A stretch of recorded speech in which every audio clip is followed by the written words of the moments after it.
নমস্কার বন্ধুরা, বনারামা স্পেশাল কিচেনে আপনাদের সবাইকে স্বাগত। রুই মাছ এমন একটি মাছ যে বড় থেকে ছোট সবাই পছন্দ করেন। রুই মাছের তো নানা রকম রেসিপি তৈরি করা যায়, তো তার মধ্যে একটি রেসিপি হলো রুই পোস্ত। এটি বানানো খুবই সহজ, তো চলুন দেখে নিই আমি কিভাবে বানাচ্ছি। আপনারাও যদি আমার মতন করে রান্নাটা করতে চান তাহলে ভিডিওটি শেষ পর্যন্ত দেখুন। কড়াইটা আমি গরম বসিয়ে দিয়েছি, 2 চামচ মতো তেল দিয়ে দিলাম। গ্যাসটা হাই ফ্লেমে দিয়ে দিলাম। তেলটা গরম হলেই মাছটা দিয়ে দেব। আমি এখানে 9 পিস মাছ নিয়ে নিয়েছি। মাছটাকে লবণ হলুদ মাখিয়ে 1 ঘন্টা রেখে দিয়েছিলাম। আমার তেলটাও গরম হয়ে গেছে, এবার আমি মাছগুলো দিয়ে দেব। মাছটা আমার দেওয়া হয়ে গেছে। এই রান্নাটা আমি পুরো সর্ষের তেলেই করব, খুব লাল করে ভাজবো না, একদম হালকা করে ভাজবো। মাছটা আমি 2 মিনিটের একটু বেশি সময় ধরে ভেজে উল্টে দিয়েছি। এই দিকটাও আমি 2 মিনিটের একটু বেশি সময় ধরে ভাজবো। মোট আমার 5 মিনিট মতো সময় লেগেছে। হয়ে গেছে আমার মাছগুলো, এবার আমি তুলে নেব। এবার এই তেলে আমি অল্প কালো জিরে ও 4টে কাঁচা লঙ্কা দিয়ে দেব। কাঁচা লঙ্কা ও কালো জিরের গন্ধ ছাড়ছে। এবার আমি মশলাটা দিয়ে দেব। এখানে আমি ছোট 2টো পেঁয়াজ, 4 চামচ পোস্ত আর হাফ চামচ লঙ্কার গুঁড়ো নিয়ে বেটে নিয়েছি। এবার মশলাটা আমি দিয়ে দেব।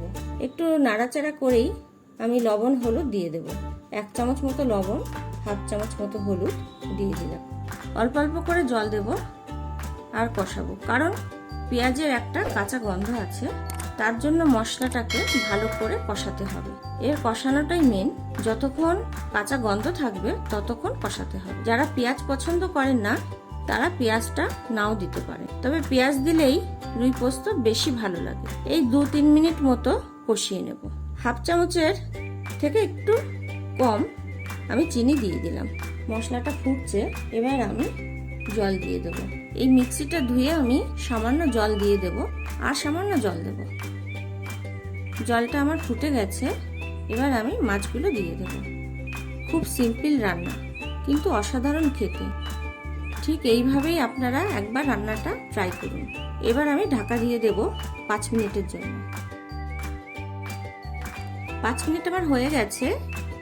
এইবার আমি 5টা কাঁচা লঙ্কা চিড়ে রেখেছিলাম, লঙ্কাগুলো দিয়ে দিলাম। মাছটা আমার খুব ভালো সেদ্ধ হয়ে গেছে, উল্টানো যাচ্ছে না। মাছটা খুব সাবধানে উল্টাতে হবে, তা নাহলে ভেঙে যাওয়ার সম্ভাবনা আছে। 1 চামচ সানরাইসের গরম মশলা দিয়ে দেব। 1 মিনিট মতো নাড়াচাড়া করেই নামিয়ে ফেলবো। হয়ে গেছে, এবার আমি নামিয়ে ফেলছি।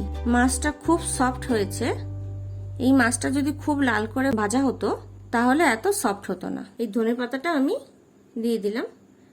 ধনেপাতাটা আপনারা দিতেও পারেন, নাও পারেন, এটা অপশনাল। রান্নাটা যদি ভালো লেগে থাকে লাইক করবেন, কমেন্টস করবেন আর সাবস্ক্রাইব করে পাশে থাকা বেল আইকনটা প্রেস করে অলটা ক্লিক করবেন। তাহলে আমি যখনই কোনো নতুন রান্না আপলোড করব সবার আগে আপনার কাছে নোটিফিকেশন পৌঁছে যাবে। এতক্ষণ আমার সঙ্গে থাকার জন্য অনেক ধন্যবাদ। আবার হাজির হয়ে যাব পরের ভিডিওতে। ভালো থাকবেন এবং সুস্থ থাকবেন।